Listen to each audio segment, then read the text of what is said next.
Oi gente, tudo bom? Meu nome é Flávio, eu sou ilustrador e animador e essa é mais uma das nossas videoaulas do Projeto Aros. O tema do vídeo de hoje é sobre o fetiche que existe dos super-heróis. Por que esse tema foi escolhido?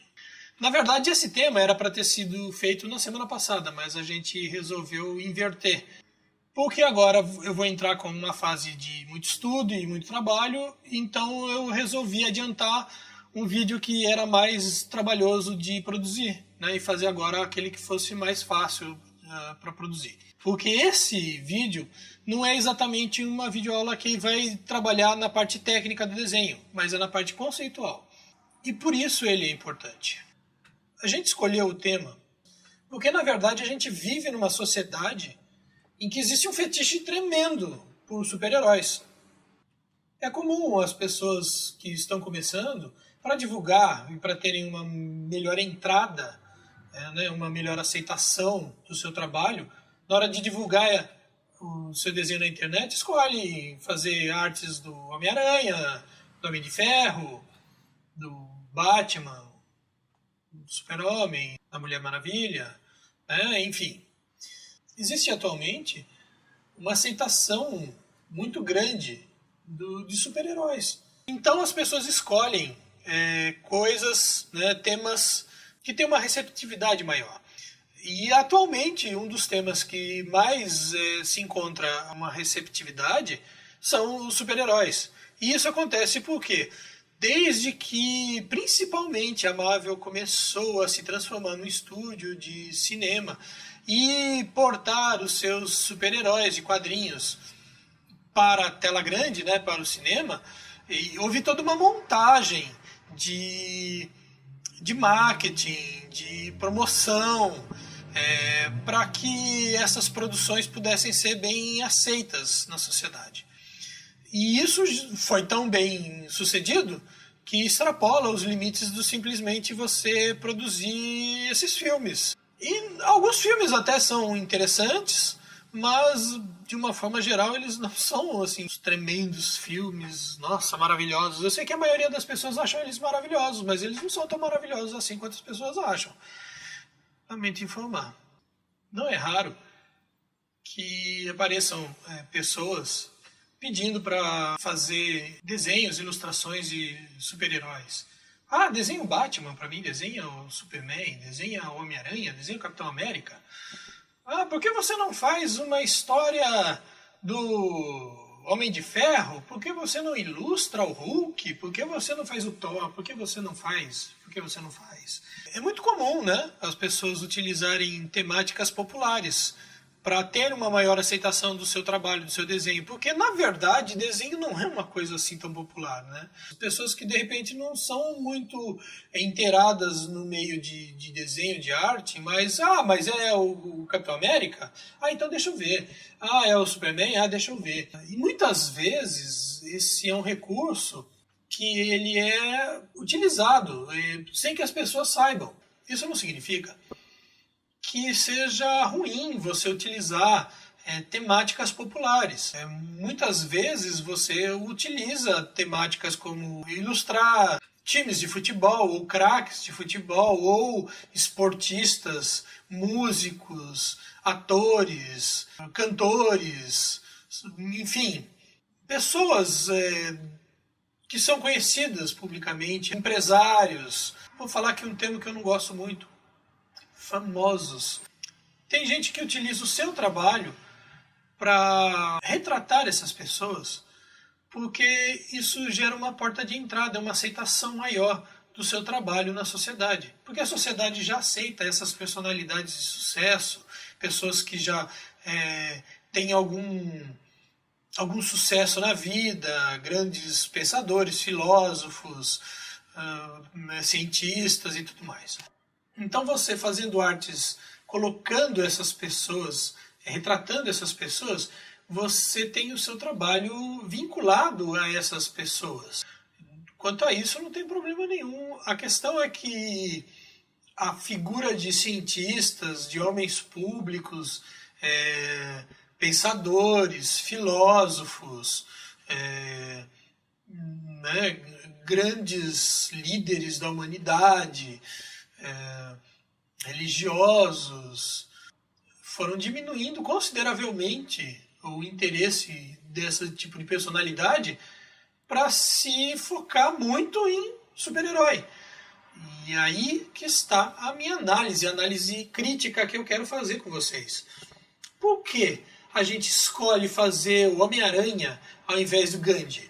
Por que a gente escolhe fazer o Batman ao invés de Napoleão? Ou ao invés de Alexandre o Grande?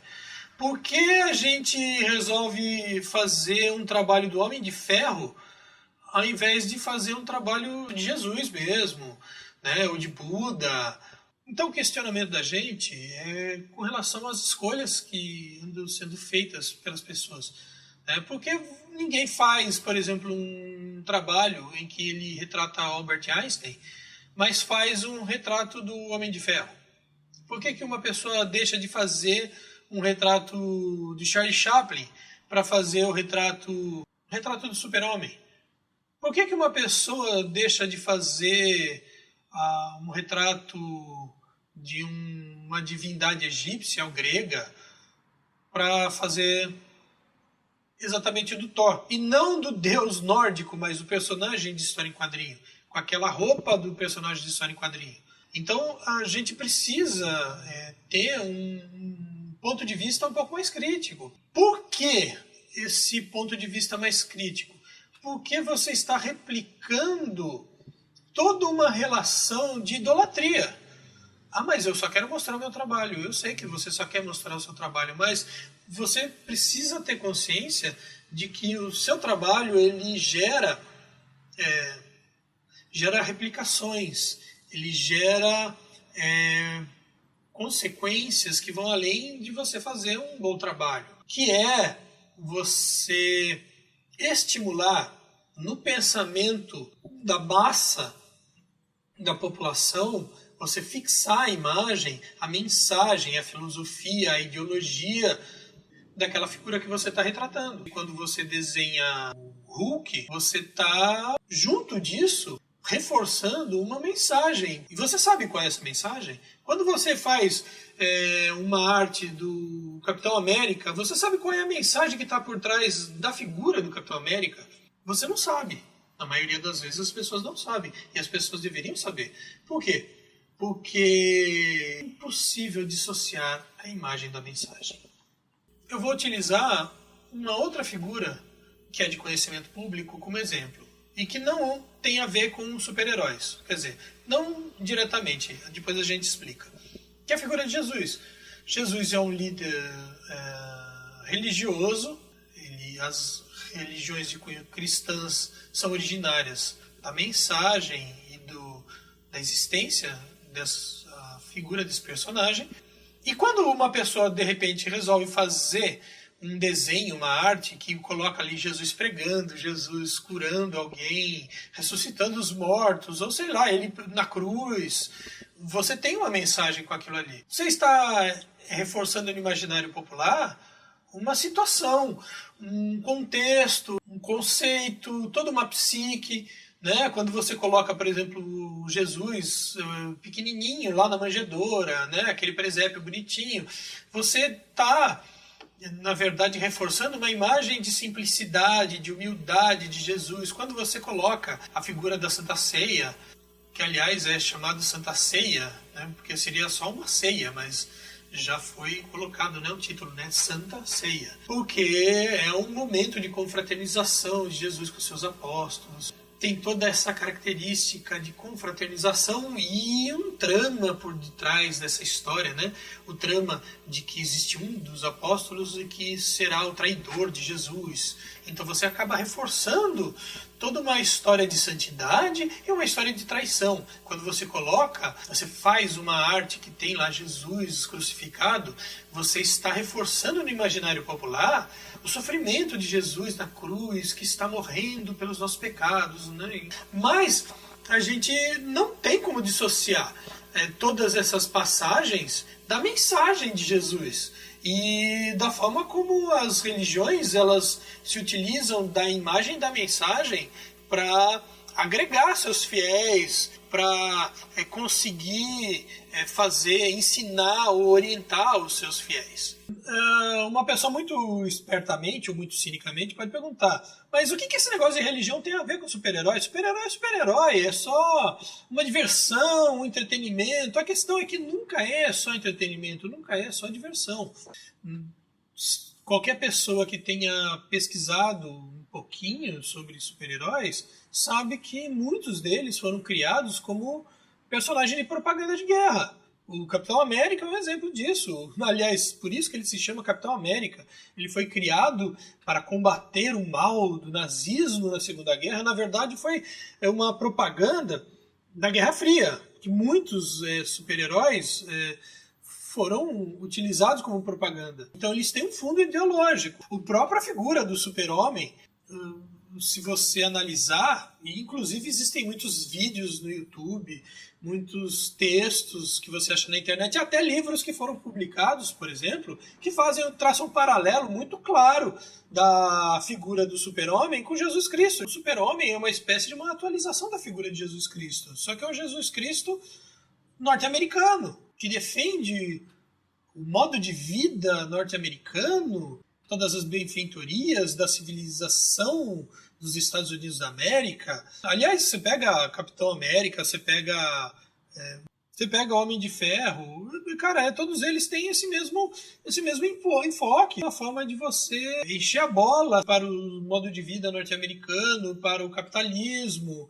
para a liberdade, para a felicidade do consumo, de você ser livre, de você ser feliz, de você ser rico. Então é uma coisa de você defender os princípios do bom mocismo norte-americano, do grande herói salvador dos povos, da liberdade, da felicidade, da alegria, da diversão, de você ter, de você consumir, de você comer o que você quer, você dormir a hora que você quiser, você ouvir música legal, você se divertir e você comprar muito e mesmo assim você continuar sendo rico, né? Porque todo mundo acha que o capitalismo é um sistema de todo mundo ficar rico. A gente percebe que existe toda uma mitologia por trás disso. Da mesma forma como a partir dos anos 80, quando houve todo um sistema de comunicação, toda uma cultura pop, que é onde está baseado hoje em dia esses filmes de super-heróis principalmente, né?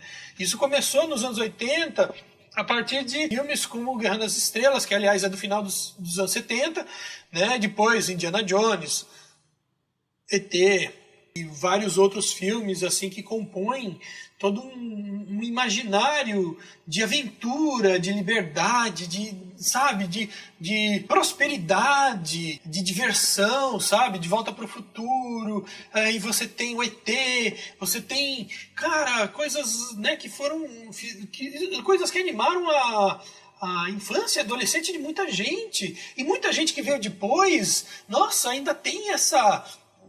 É vivo, forte, o referencial dessa geração. E muitas dessas histórias em quadrinhos que hoje já são filmes e estão se transformando em filmes, foram histórias em quadrinhos que foram produzidas nos anos 80, inclusive. E não é à toa, sabe? Foi uma época em que houve um planejamento de combate ideológico da Guerra Fria baseado no entretenimento, sabe? Na época que estourou Madonna, que estourou, sabe, Michael Jackson, sabe? Por que vocês acham que de repente Madonna cantou uma música, gravou uma música que ela falava que ela era uma garota que vivia no mundo material? Isso não é à toa, isso faz parte de uma agenda que tem a ver com a hegemonia geopolítica. A gente percebe que tudo isso que foi criado a partir dos anos 80 tem a ver com uma agenda de dominação geopolítica, sabe? É simplesmente de interesse político, de dominação global, que era na época em que havia toda essa disputa entre o bloco capitalista liderado pelos Estados Unidos e o bloco soviético, né? O bloco da União Soviética, que hoje em dia é a Rússia e os países que ela englobava. E o que acontece é que quando a gente entra dentro desse universo, né, dessas disputas, a gente está reforçando alguma mensagem, alguma imagem, alguma ideologia, alguma política por trás, algum princípio. E a gente precisa deixar de ser criança para a gente perceber que você está ou contribuindo para alguma coisa boa ou contribuindo para alguma coisa que não é boa.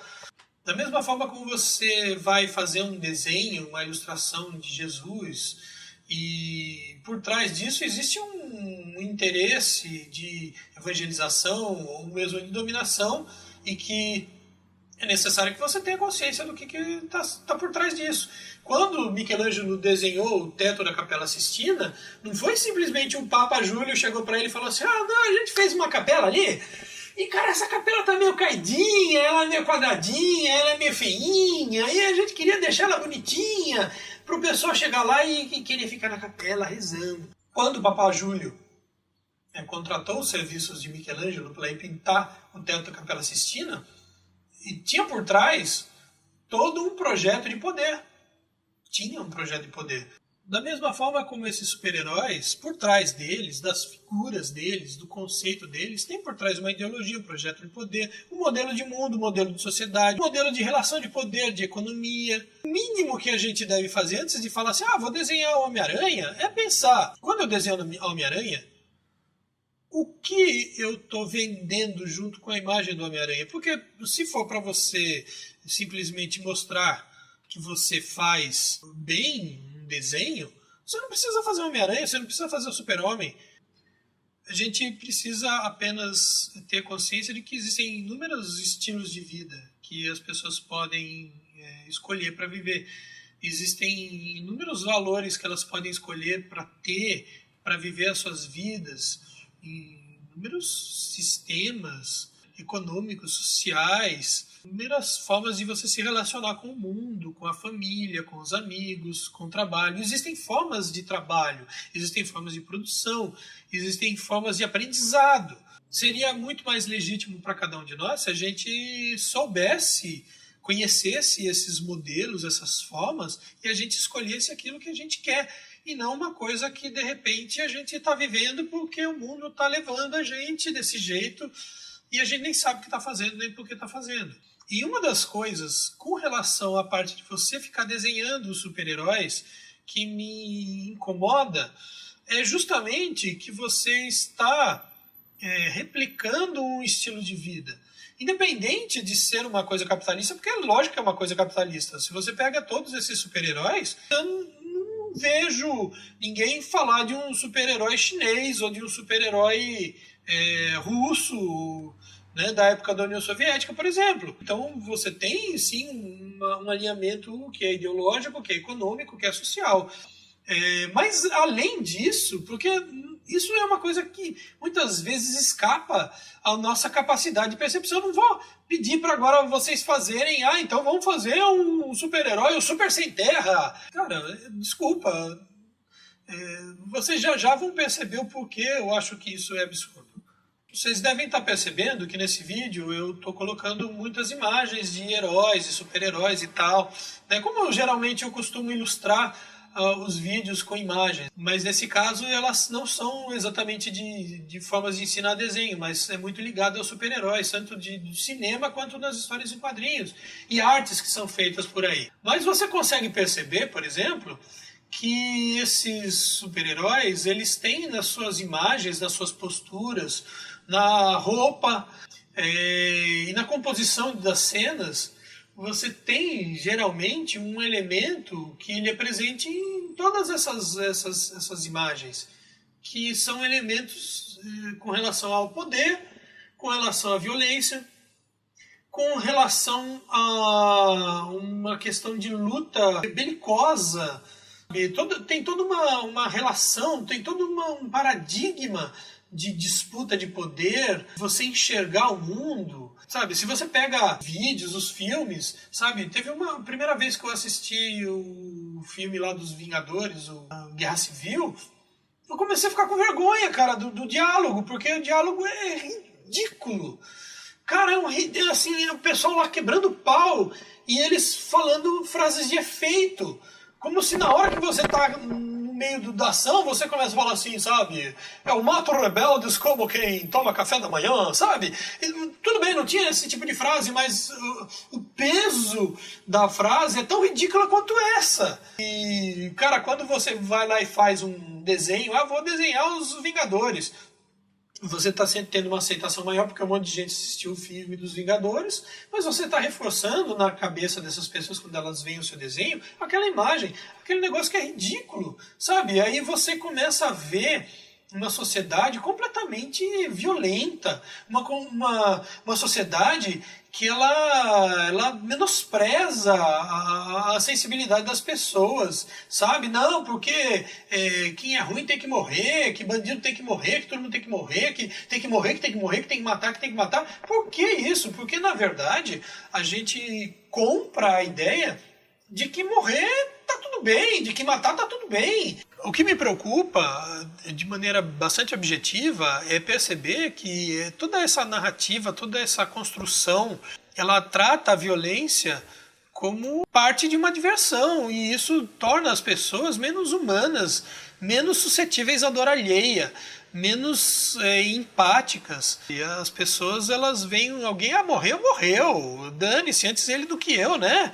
É uma forma muito legal, né? Você se ferrou, bem feito que você se ferrou. Se fosse eu ia estar preocupado. Então cada um cuida da sua vida e ninguém tá aí com ninguém tá aí com nada. Cara, esse é o tipo de vida, um tipo de vida que se esperava para o século XXI.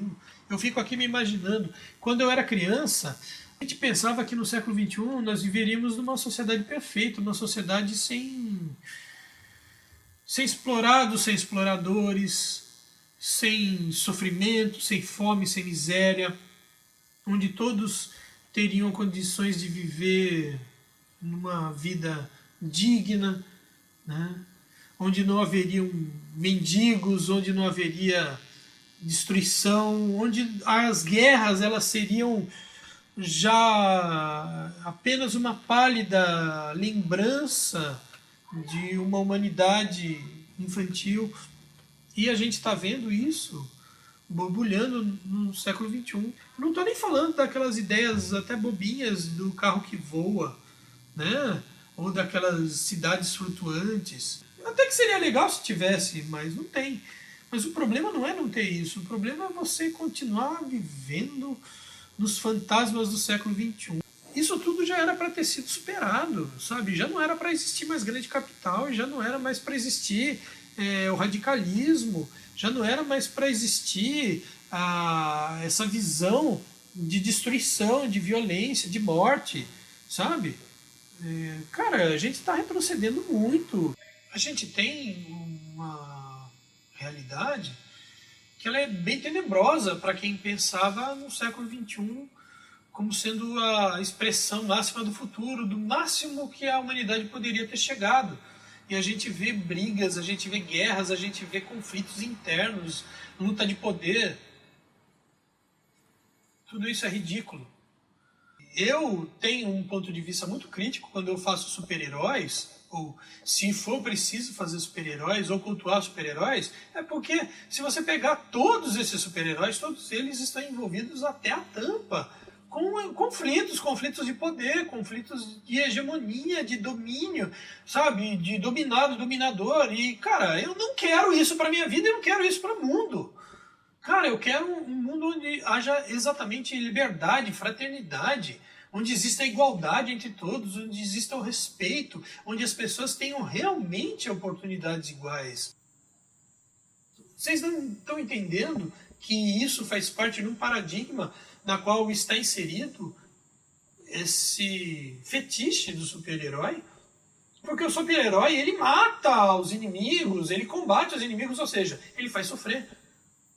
E em cima disso tudo, eu gostaria de lançar um desafio para você. Você que gosta aí de desenhar o Capitão América, você que gosta de desenhar o Homem-Aranha, você que gosta, para um pouco para pensar com outro paradigma, com uma outra perspectiva de mundo, né? Sem essa relação de poder, de dominação, de você de repente ser o grande, o ferradão, o fudidão, o que bate, o que mata, o que conquista. Começa a pensar em benefícios reais para as pessoas que você ama, para as pessoas que convivem com você, para a sua sociedade, para a sua cidade, sabe? E começa a pensar que você pode fazer com o seu desenho algo que seja legal para eles. Pode ser até você fazer caricatura para casamento, para aniversário, que é uma coisa muitas vezes menosprezada, mas você está fazendo a felicidade de uma pessoa. E uma felicidade que a pessoa se vê desenhada ali, diverte uma pessoa, por exemplo, e você não está inserindo no seu trabalho uma relação de poder, uma relação sei lá, de opressão, de domínio. Você pode, inclusive, fazer ilustrações ou quadrinhos que sejam de ficções científicas, ou de ficções sociais. Sabe, ficção é ficção. Ficção é aquilo que não é realidade. Então, tudo que você fizer vai ser uma ficção. Pode ser uma ficção de cunho religioso, de cunho filosófico. Cara, isso pode ser muito legal. Isso vai fazer com que você exercite a sua capacidade de enxergar o mundo sobre outros prismas que não sejam os prismas da dominação, da simples dominação, pela força, pelo poder, pelo dinheiro, pela riqueza. Sabe, você vai conseguir enxergar um mundo diferente. Então faça isso para vocês, sabe? Não fique aí fazendo fanfics do Batman, de Star Wars, cara. E outra, se você tem capacidade de fazer um fanfic de Star Wars, cara, você é um cara muito bom. Se você tem capacidade de fazer um fanfic do Senhor dos Anéis, cara, você é um cara muito bom. Então utiliza isso e faça em cima de um conceito que seja seu e que seja baseado em valores que realmente você diz que você acredita. Então pensa muito nas coisas, nas suas convicções, reavalie elas, ressignifique elas e faça um projeto novo. Então o meu desafio para vocês é esse. Ao invés de vocês ficarem pegando uma coisa que já tem um criador, que já tem uma empresa por trás que ganha milhares de dólares com isso, cara, e às vezes você faz porque, sei lá, eu vou ver se eu consigo de repente entrar. Você pode entrar, para você entrar de repente, trabalhar numa Marvel, sei lá o quê, você vai trabalhar se a pessoa achar que o seu trabalho é bom, não porque você desenha um Homem-Aranha. Entendeu? Sabe, um desenho bom é um desenho bom. Ele não precisa ser do Homem-Aranha para você ser contratado para desenhar um Homem-Aranha. Quando você desenha um Homem-Aranha, aquela empresa, a Marvel, vai te contratar para você desenhar um Homem-Aranha. Sabe por quê? Porque ele sabe que você aceita qualquer coisa para desenhar um Homem-Aranha. Ou seja, você vai ser melhor explorado. Faz o seguinte, começa a colocar no papel as escalas de valores que você tem. Começa a avaliar as coisas que você acha importantes, as coisas que você acha que são boas. Sabe? Começa a pesquisar. Pode ser na internet, depois comece nos livros, nas bibliotecas, a ler, sabe? Procure se formar com relação a vários assuntos. Comece a montar em cima dos valores que você defende e os princípios que são justos, que são positivos para você, para a sociedade, para as pessoas que você ama, para a sua comunidade, para o seu bairro, para a sua cidade e até mesmo para o seu país, se você tiver essa capacidade, sabe, para o seu povo, né? Isso seria muito legal. E aí, em cima disso, você começa a desenvolver um projeto, uma história em quadrinho, ilustrações, cartoons, tiras. E, cara, faz a sua linguagem, faz o seu mundo. Cara, primeiro que você vai estar se descobrindo. Quando você está trabalhando num projeto que é de uma empresa, você está deixando de tratar, de conhecer a si mesmo, entendeu? Quando você começa a fazer algum trabalho de alguma coisa que é da DC, da Marvel, da LucasArts, enfim, não importa, né? Você está deixando de focar, de repente, em coisas que podem te trazer um autoconhecimento para você se inteirar no conhecimento, nos princípios de uma empresa, de uma corporação. Mas para que você vai fazer isso, cara? De repente você tem a arte nas suas mãos, a possibilidade infinita de você explorar, de você abrir a sua percepção, o seu conhecimento, o seu entendimento e a forma de você se relacionar com o mundo, e você vai escolher justamente fazer uma coisa que já está pré-fabricada e faz parte simplesmente de um processo que é quase que industrial de produção de arte, apenas por um mero entretenimento, a gente precisa lembrar que tudo é entretenimento. Então, se você fizer uma história em quadrinhos que vai falar de crianças de rua, isso também vai ser entretenimento. Ah, mas eu não acho que isso é entretenimento, porque isso daí é uma temática meio estranha, não tem aventura. Não tem aventura se você não fizer com aventura. Mas isso pode ter aventura, pode ter humor, pode ter um monte de coisa. Isso é só um exemplo. Você pode trabalhar com temáticas, por exemplo, as pessoas que vivem no sertão, uma história de fazendeiros, a história de pessoas que vivem na periferia, a dificuldade que as pessoas têm no trabalho, para estudar. Por exemplo, você pode fazer uma jornada de herói gigantesca de uma pessoa que nasceu numa favela, numa periferia, e ela conseguiu até ela se formar, se transformar num grande doutor, por exemplo. Pô, isso daí é uma jornada de herói, cara. Você não precisa, de repente, fazer O Senhor dos Anéis, entendeu? É essa que é a questão. Para de adotar esse fetiche da indústria do entretenimento para fazer as suas coisas. Né? Quando você vê, de repente, algum autor independente que ele faz essas histórias, muitas vezes as histórias falam, é o Zé lá da padaria e tal, mas muitas vezes nessa história do Zé da padaria tem muito desse processo de autoconhecimento, e ele está fazendo isso, você também pode fazer isso, e isso vai trazer a você a possibilidade de você ser realmente um artista que está antenado com a sociedade que você vive, e não com a realidade da Marvel. Porque eu não sei se você sabe, mas a Marvel não está nem aí para você. Você acaba se inteirando com a realidade da sua vida, da vida das pessoas que estão à sua volta. Que essa é a realidade que você pode atuar de verdade, e você não precisa que ninguém de uma grande corporação te contrate e te pague milhões. Você pode já atuar e você pode modificar, você pode fazer a diferença na vida das pessoas que fazem parte da sua vida, do seu cotidiano, da sua sociedade, da sua comunidade. Para essas pessoas você é importante, você é aquele cara que desenha, você é aquele cara diferente. E muitas vezes a sua atitude de repente estar cagando e andando para todo mundo, isso te deixa num grau de rivalidade, oposição a esse mundo que você vive, e é esse mundo que você pode mudar, que você consegue mudar. Mude esse mundo então. Você vai querer mudar o quê? O mundo através da Marvel? Eu acho que vale a pena você investir nisso. Invista nisso. Para isso, a gente precisa se lembrar que é preciso bastante estudo, bastante pesquisa. Não tenha medo de ir atrás.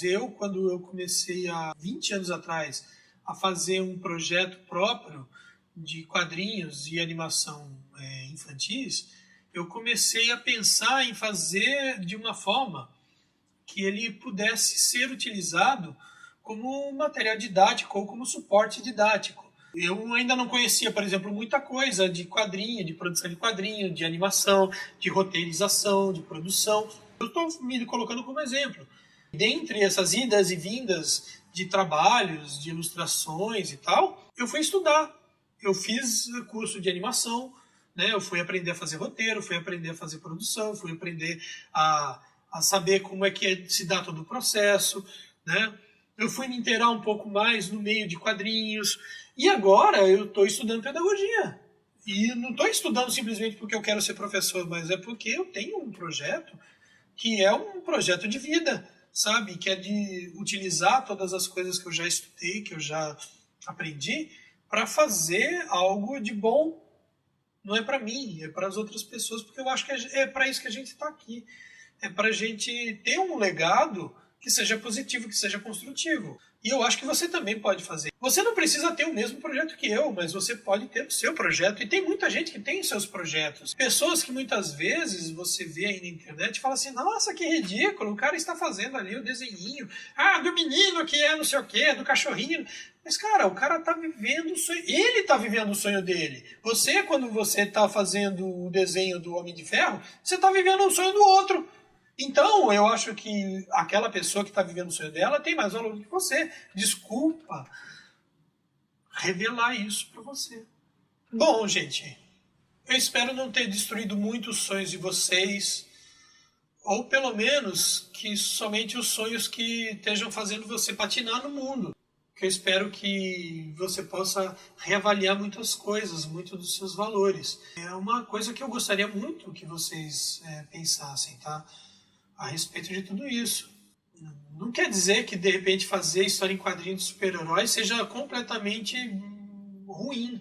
Não é completamente ruim, mas você precisa pelo menos ter consciência, entendeu? Eu já tive vontade de fazer alguma coisa de história em quadrinho assim de super-herói.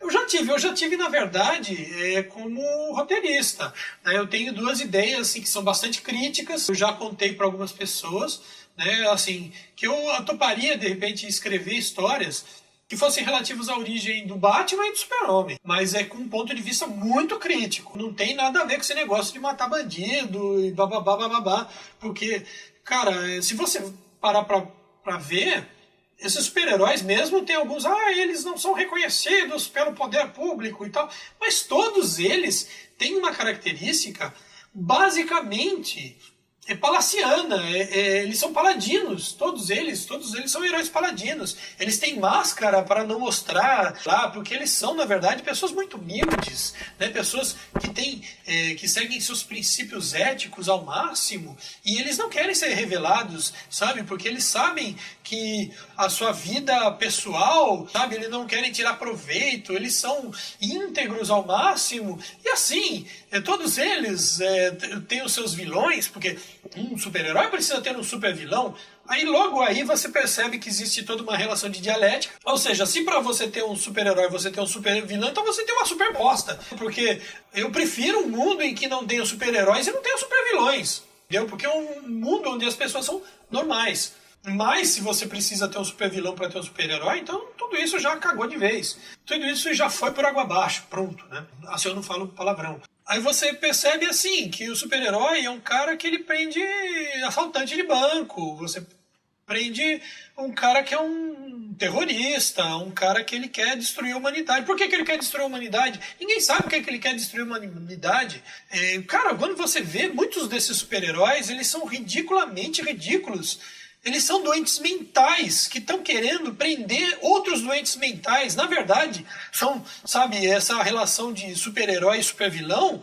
Cara, é gente pra você trancafiar num lugar e deixar os caras se matando, porque são dois desajustados. E quando você pega um filme igual esse que fizeram, que tinha Arlequina e o Coringa, cara, você vê que são pessoas desajustadas, mas eles se unem por um bem comum, né? E aí eles se tornam, de repente, heróis. E por um mal maior, todo mundo vira um herói, mas pessoas que não existem combatendo o mal que não existe. E sabe o que a gente está vendo hoje em dia? São pessoas que fica difícil da gente acreditar que existam pessoas assim combatendo mal que não existe. Que maravilha, né? Isso é o século XXI. Se a gente se basear nas fontes que foram utilizadas para servir de matéria-prima para criar alguns super-heróis, a gente percebe que seria muito mais interessante para a gente utilizar essas mesmas fontes e criar outros personagens, criar outras histórias que não são de super-heróis. Super-herói já é uma coisa processada, reprocessada, reinventada, reembalada, e colocada dentro de uma formatação que tem um cunho ideológico, político, enfim, sabe, já é uma maçaroca, na verdade. Seria muito mais interessante a gente trabalhasse, por exemplo, personagens da literatura, personagens históricos, personagens baseados em princípios da filosofia, princípios científicos, princípios até mesmo de mitologias, de ciências ocultas. Por isso que é interessante a gente poder estudar essas coisas, porque você pega criadores de quadrinhos como o próprio Stan Lee, ele é um cara que ele conhecia muito todas essas coisas, ele conhecia ciências, ele conhecia filosofia, conhecia história, conhecia mitologia, conhecia ocultismo, e ele colocava tudo isso nos seus personagens. O que eu acho que a gente deve é trabalhar criando coisas que são alternativas, que não sigam os mesmos paradigmas, os mesmos parâmetros de poder, de influenciação, de riqueza, de disputas que não são nossas. Por isso, eu costumo achar que algumas coisas que aparecem por aí. Por exemplo, a pessoa fala assim, ela é a primeira heroína mulher, o primeiro herói, né, o primeiro super-herói negro, o primeiro super-herói de origem latina, de origem indígena. Para mim tudo isso é ridículo. Por quê? Porque você vê minorias, né, assumindo o seu papel de poder que a sociedade sempre teve. Ao invés de haver a possibilidade de uma mudança de paradigma, você vê, na verdade, a eternização desse paradigma agora na figura das pessoas que sempre foram os explorados desse sistema. Isso tudo é muito triste até da gente ver. O super-herói, ele segue um princípio dos contos, daqueles mitos que são heróis, que são aquelas pessoas que não têm origem popular, são príncipes, sabe? São princesas, são grandes guerreiros que são escolhidos pelos deuses para libertar os povos, para guiar os povos, para orientar, para dar um caminho. E tudo isso, na verdade, é uma narrativa que eterniza essa situação de haver uma elite que sabe tudo, que sempre tem o caminho para todo o povo, e o povo pobre, coitado, perdido, burro, incapaz. Ao invés de você, de repente, criar uma narrativa que seja capaz de unir as pessoas num conceito de igualdade, de fraternidade, de unidade e de respeito mútuo, mesmo havendo as diferenças. Bom, gente, eu acabei falando muito mais do que eu queria falar, do que eu iria falar. Eu acabei colocando para fora um monte de coisa que já estava aqui dentro, engasgado há muito tempo a respeito desse tema, dessa temática. Eu espero que vocês tenham gostado disso, que de repente o que eu falei possa sacudir um pouco a cabecinha de vocês. Eu não quero ficar fazendo doutrinação nenhuma, não, mas eu sei que falando essas coisas eu vou estar, de alguma forma, colocando elementos na cabecinha de vocês que vocês não tinham até então. Então eu peço para que vocês reflitam bastante, pensem bastante. Não pensem que eu estou fazendo isso porque eu quero destruir o mundo ou qualquer bobagem dessas, porque eu sou apenas uma pessoa que estou aqui dando videoaulas, né? Se vocês acharem interessante, curtam esse vídeo, deem aí o seu joinha, tá? Eu sempre no final dos vídeos eu passo aqui as mídias sociais. Gostaria de dizer que no meio delas aqui tem uma loja que eu já tenho há algum tempo, que fica no Colab 55. A loja se chama Flávia Rimota, que na verdade tudo que eu faço tem esse nome, né? Flávia Rimota. E que tem bastante artes ali minha, que você pode colocar numa camiseta, numa bolsa, num pôster, enfim, até em meia, né? Se você quiser. E se de repente vocês quiserem ir lá acessar, comprar alguma coisa, a gente agradece, né? Porque nós vivemos no mundo material, capitalista, né? Assim como a Madonna, eu também vivo nele, tá? E assim, curta, dê o seu joinha, assine o canal, badala esse sininho aí para você poder receber as notificações.